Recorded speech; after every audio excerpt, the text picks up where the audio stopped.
Humphrey has worked in finance and auditing and accounting industries for many years. She has experience as a tax examiner and auditor for the state of Texas. She's a certified financial education instructor with the National Financial Education Council. She resides in Houston but works with clients all across the country. Her extensive work in financial education has been published in several magazines, including allbusiness.com, Forbes, MSN, and Beautifully Said magazine. Sharita is a current brand ambassador for the national credit building loan company, Self-Lender, and her Money Mindset Movement program is a part of that company. Sharita is also a personal finance blogger, and her work can be seen across many personal finance platforms. Would you please join me in welcoming Sharita Humphrey?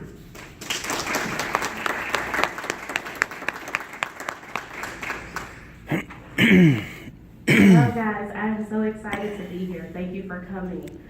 We're going to talk about something that's very near and dear to me, and that's personal finance, especially for college.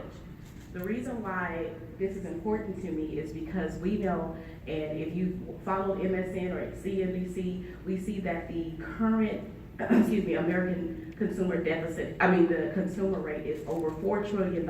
$4 trillion is what the current consumer debt is. That most of that is not even mortgages. A lot of that is credit card and student loans. So this is why it was so important for me to come here, and I'm excited to be here. So thank you to Kilgore College for having me, because I really want you guys to really think about that number, because it's steadily growing. That was back in September. People are going to go to school in the coming school year, and those loans are going to continue. So this is why today we're going to talk about personal finance in college, gaining financial independence.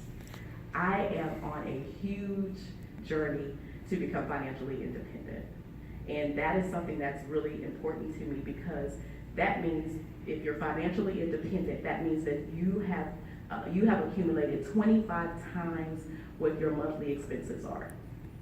So that is definitely a goal that if you guys are looking into, there's a big community that I'm a part of. It's called Choose FI, which is Choose Financial Independence.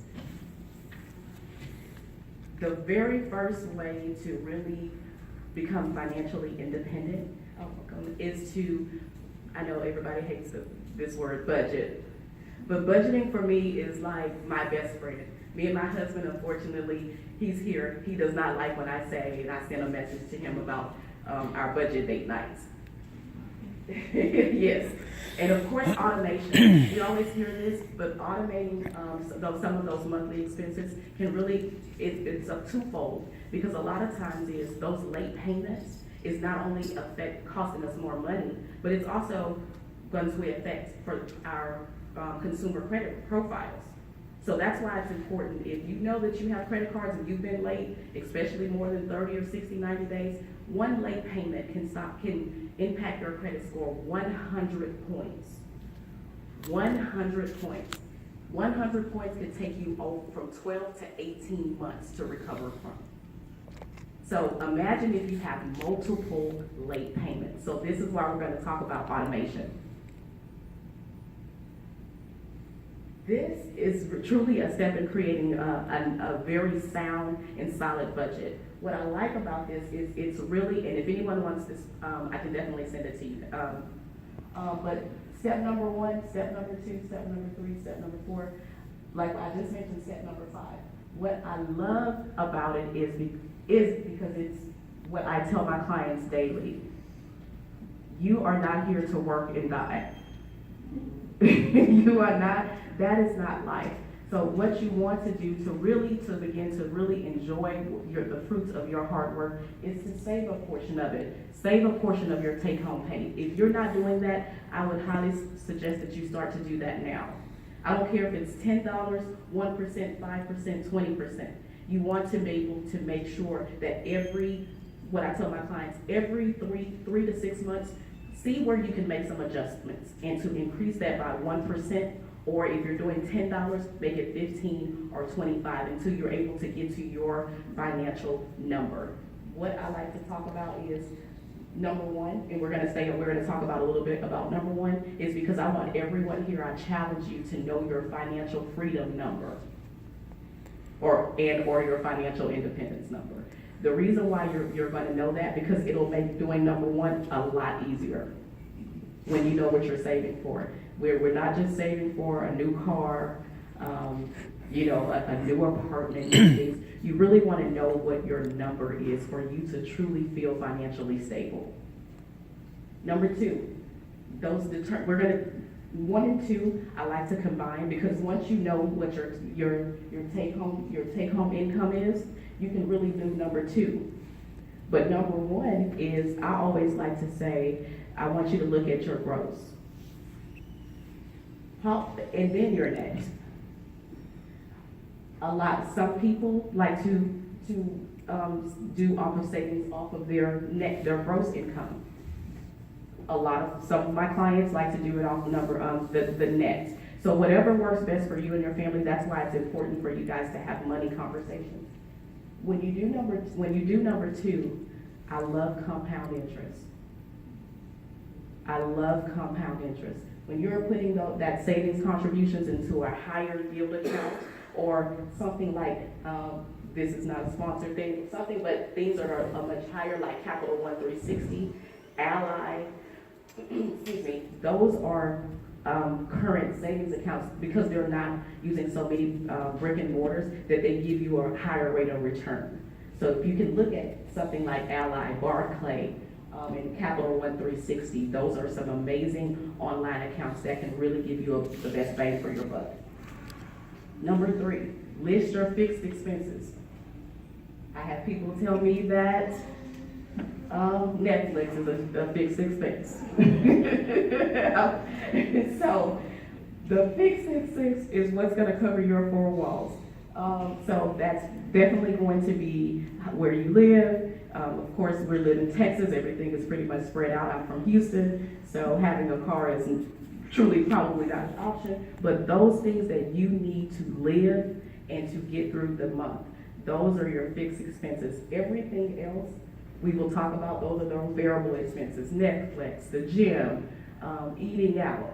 And let's be, unfortunately, I'm from Houston again, and we've gotten nominated in 2018 for the fattest city again, and a lot of it is because we're eating out. So the one thing that eats into a lot of the budgets, and I'm definitely going to talk about that, is the variable expense is eating out. A lot of the things that we're spending a lot of our money on is eating out and entertainment. So that's money, if you just really look at it in the last 30 to 60 days, how much of that could have went into your savings account? How much of that could have paid off your debt? Number 5, automate where you can. Automate where you can, but don't forget it, because a lot of people are just paying for the gym, and they've been paying for it for like 12 months and haven't went in 14 months. So you want to automate the things that you know, like those minimum payments that you need to make on your credit cards, so that they're not affected, so you're not making late payments, which is ultimately, again, will affect your credit scores.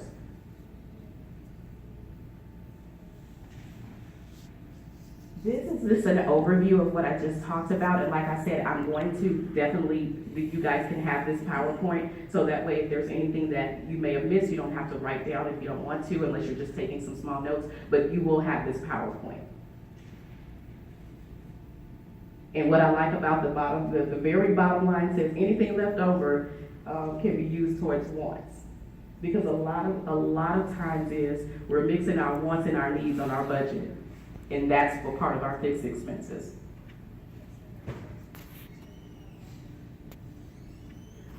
We talked about automation. The reason why I'm talking about this so much is because we're at a day and age that credit is becoming a big factor. Whether you're buying a house, you're buying a car, or even if you're looking for a job. There are certain jobs that you cannot get especially because I was a government employee. Credit is a factor, especially in the division that I worked in, because how was I going to be a public servant and force you to pay your bills and not have things going to collections, or have judgments to collect it? So this is why they look at those things. If you know that you are going into a position that you're in an industry where credit is a factor, I highly suggest that you automate your expenses so that way you don't get those payments. Because like I said, one late payment can drop your credit score 100 points.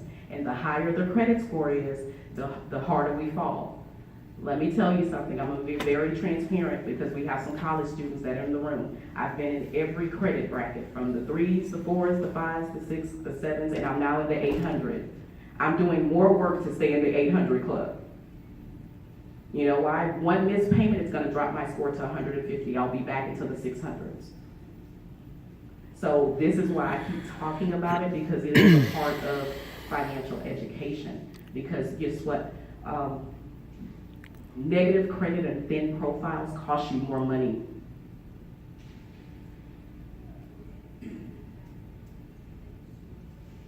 For these third-party financial tracking systems, I'm a huge fan, and I'm a person that always likes to give resources. So if I'm talking about a lot of things, it's because I like to make sure that I don't just overview stuff and not come and give you guys things to back it up with.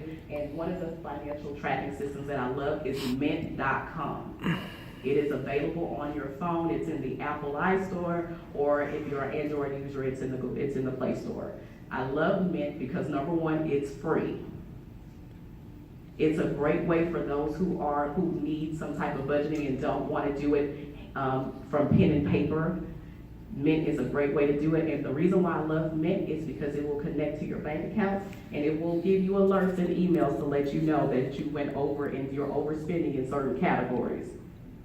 So that's a great tool that you can use for financial tracking if you're having a little bit of a time coming up with a sound budget. Mint will help you do it. It will also help you if you're having some debt and you're trying to figure out how to pay it off.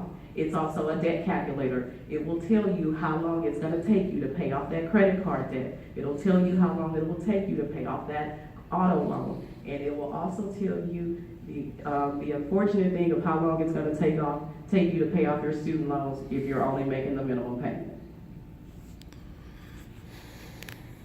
I know we're going to talk about renting a home, but we're just going to glance over this because we want to really get into the heart of things. And if there's anyone who needs and thinking about renting a home or buying a home, you'll have the PowerPoint. It'll have my information on it. So you can contact me. But the main thing about what the cost for, especially those who are college students, renting has become a high dollar market. Most people are paying more in rent than they pay in mortgage. There's apartments in Houston that's a 1-bedroom and it's $3,000. If you were to go to a mortgage calculator, that's a really nice home. So you just want to weigh out when you're renting. You really want to keep your expenses low if you're just renting, because you're making someone else rich. You're paying their mortgage. Whatever you're paying in rent, they've added at least $200 to $500 on that to make some sort of profit each month. Of course, when there's things coming with renting, you have the same responsibilities as far as utilities, cable, internet, all of that. But you want to be really wise when you're doing that. So if you can stay at home as long as you can with your parents, do it. If you can get a roommate, split the bills. Because I'm going to tell you something. We have a recession that's possibly looming. And if that happens, the economy will take a downturn. And so I am here to just help you to make sure, like I'm on a mission this year to make sure that every person that I speak to, that we recession-proof ourselves. Even if it doesn't happen, guess what? You're in a great financial place.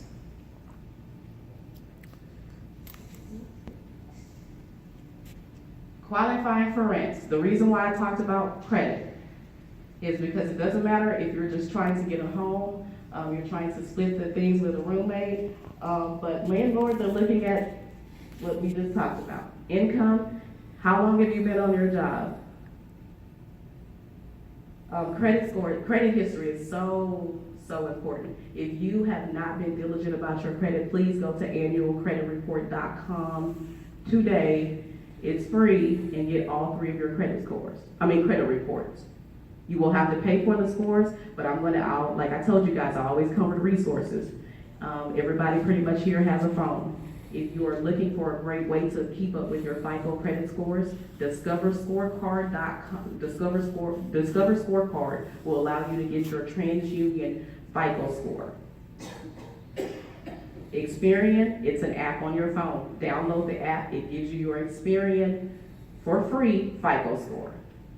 So those are ways and things that you can utilize to see where you are as far as your credit. If you have not applied for credit, especially the students, please don't sign up for every credit card that they give you.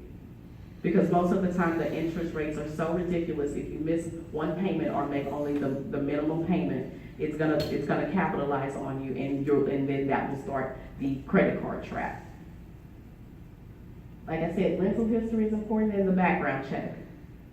And just for those who like pets and pet lovers, most of the time when you rent, most of them want an additional deposit for the pet. So that's another thing is, especially if you're renting, you're gonna have to start to think, that's another expense in my budget. These are gonna be things that I'm definitely gonna send out to you for those who are thinking about renting. Some of these are the same steps that you can take for those who are eventually looking to buy. This is what I love. Because most of the people that I talk to have car notes that are $475 monthly, especially those who are college students. Because guess what they do? A lot of times we're not educated on how important it is to have a good credit score. And so let me tell you what happened. Someone with we're just gonna pick one, 600, which is in the subprime rates. This is where you hear those people that say they had to put down $1,500, $2,000, or $3,000 as a down payment on a car. Guess what happens? They still end up with a 16% interest rate. Then you gotta still pay for all the other stuff. All the other stuff there. And the reason why this one is as important is because guess what they've done? Oh, you can't afford to pay the car note, that's too high? It's okay. Car notes now are 72 to 84 months. If you pay on the average car, if you pay more than 3 to 4 years, everything after that is interest payments. So this one is a biggie because we get trapped, a lot of us get trapped in car note payments that are $400. Just imagine, even if you're paying $300 a month, you still have to pay insurance. And then you're paying for this for 7 years. Are you gonna want that car, most of us, in 7 years? I see some heads back there now. Sometimes we don't want it in 17 months. We're like, what was I thinking? And this is where what's gonna affect you if you can't, if anything happens and you're not budgeting, guess what? They're gonna repo that car and you're gonna end up with you're gonna have a negative line item on your credit report. And this is why we talk about how important it is to budget. I'm gonna play devil's advocate when it comes to leasing cars. It's not ever gonna be yours. It's nice, because most of the time with good credit, you can just walk out, go get what you want, drive off with it, change it every couple of years. But I have an issue with this because, yeah, you get lower down payments, lower monthly payments, but when does it stop? At least when you get a car and you buy it, one day you'll get the title to it. This option, I would have to say I would avoid, especially for those who are in college, because what if you graduate, you may not get a job you don't really know. So this is an option. Yeah, it's great because most of the time the notes are around $300 to $400, and you can get a new car whenever you like. But you definitely want to look at this and understand the terms, because guess what? Most lease options have a mileage restriction, so you can't be driving all over the country, going to go see your friend who went, they moved to Houston from Kilgore, you wanna go there every weekend, there are restrictions. So you wanna start thinking about, do I wanna rent, do I wanna buy a car, do I wanna lease it?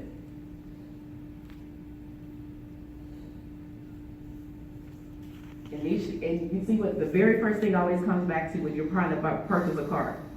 Budgeting before you buy. Because it's not on the person who sold you the car, because guess what? He's gonna get paid commission if you close on the car, if the sale goes through. I'm not saying that the people are not, they don't care, but that's not for them to try to figure out if you can keep paying to make the monthly payments on this car. At least 20% down payment. Let me tell you something, someone with an 800 score can walk out of their credit. You can go they'll deliver the car to you. And you may have a 200, I know someone, she has an 800 score, her car note is $272 a month. And that's including progressive insurance. And everybody knows progressive insurance is very high. But when you manage your money and your credit well, you're rewarded for that. So that's why I really want you guys to really think about that, because you know what, that same car with very low credit scores would cost you about between $450 and $500 a month. And guess what? That's not even a new car. I see car payments with people that I work with that are paying $475 for a 2007 car. We're in 2019. That's because, and they put money down. So this is why it's very, very important in determining the vehicle affordability. Know your purchase price, not just the car note. Because a lot of us who are not financially knowledgeable on how to purchase cars, we're just like, I just want a $300 car note. Okay, so they're gonna say, okay, well, let me see who I can get financed, but then you're gonna end up with 14 inquiries on your credit report, because they're just gonna send it out to everybody and see who says yes. The monthly payment and the interest is important, but the interest is far more important. You know why? Because anything happens, life happens. If you have to miss a payment or two, I love when they tell my clients, oh, we can throw that missed payment on the back end. The interest, so now you've not only extended the term, but you've now also increased your rate. It's gonna hit that, because guess what, you missed a payment. So now that 16%, that thing's gonna capitalize on you at the end. You wanna determine fuel costs. Thank God we're not in California. Gas is $4. But this is the thing that you wanna start thinking about. And let me tell you something. Maintenance, we all like those nice cars, those Mercedes, the BMWs, we see all of those cars, but let me tell you something. An oil change for one of those cars is between $300 to $400, an oil change. So you want to really be mindful of not just on your car payment, but also on the maintenance of the car. Can you afford the maintenance? You're paying just to say, okay, your car note's $300 to $400. You're going to pay $300 just to get the oil change. And forget if you have a tire issue, because you can't just go to the junkyard and just go get, hey, give me one of those tires. It doesn't work that way.